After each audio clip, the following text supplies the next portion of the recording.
alam mo, hindi natin masasabi. Madami talagang palagay ko, ang pakiramdam ko lang, pakiwari ko, madaming na doon sa Kamara na natatakot na maging Pangulo si VP Sara. Baka siguro ang kinakatakot nila, baka maimbestigahan sila. Kaya yung mga iba gustong-gustong ma-impeach si Vice President. Kung naman walang nakukuhang tawag o walang nakukuhang alok na additional project in exchange for my votes. Kaya hindi ko pa personally hindi ko ma-confirm yung veracity ng storya na yan. But of course, hindi rin natin dinidiscount dahil kagaya ng una kong nabanggit na that was already opened or mentioned by Congressman Toby Chanco when he said that during the previous impeachment talagang maraming insentibo ang ibinigay sa mga miyembro ng Kongreso na boboto to impeach the Vice President. Pero ang problema dito, yung mga kongresista naman na sabihin natin na hindi pabor para sa kanila dahil yung mga constituents na sinabi mo kanina, medical, free education, lahat-lahat, support, benefits, maaapektuhan. Hindi nagagalaw yan para sa mga nasasakupan ho ninyo, halimbawa. Well, totoo. In fact, ako dahil even before, pagka pumapasok ako sa Kongreso, madami ako mga kasamaan sa Kongreso nakakausap and a lot of them are not in favor of this impeachment, in the second impeachment. Dahil ang concern nila, alam mo, sa dinami-dami ng kontrobersya na bumabalot ngayon sa Kongreso, hindi na kailangan dagdagan ng isa pang issue na kagaya nitong second impeachment proceeding.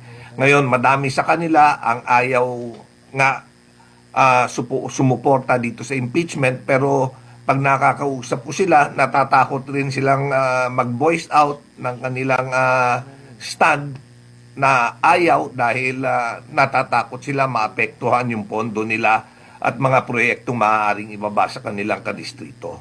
Alright, last na lang sa akin, kung itong kasi ipoproceed na ito doon sa plenaryo, sa kabuuan ba, sir, ganun pa rin ba ang konteksto ng takbo ng impeachment laban sa Vice Presidente? Minadali ba o papaano ho ba ito? Kung tama ba ang kanilang interpretation ng lahat as far as doon sa may probable cause silang nakita doon sa mga presentation of evidence?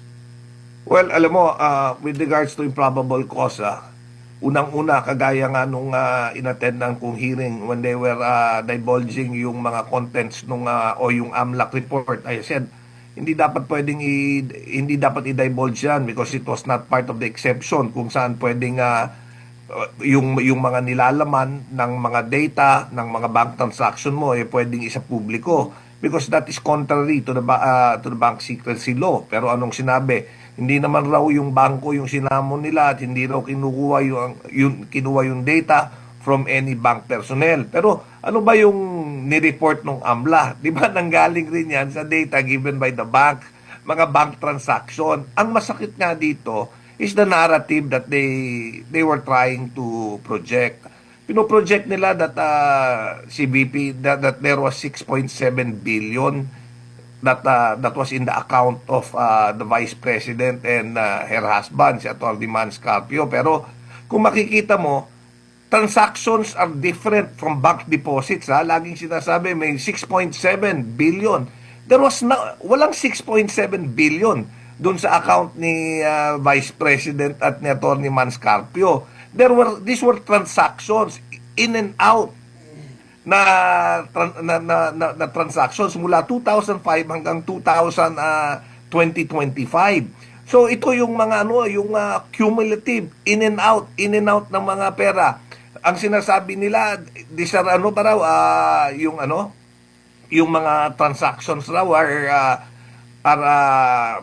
yung which was reported sa AMLAC, raw yun, red flag? Hindi. Dahil mandated under RA 9160, any bank deposits 500,000 and above, automatic yan na nire-report sa AMLA. So pagka may perang diniposito sa'yo, 500,000 pesos or above, isang transaction yan, that's automatically reported. Hindi ibig sabihin suspicious yan. Pagka yung diniposito sa'yo, ibinalik mo, nilabas mo ulit yung 500, that's another transaction for the same amount, for the same money. So, ibig sabihin, naka-flag na sa'yo, naka-report sa'yo, may 1,000,000 na lumabas at pumasok sa account mo kasi 500 pumasok, 500 lumabas. Pero in fact, ang bank account mo, zero yung laman.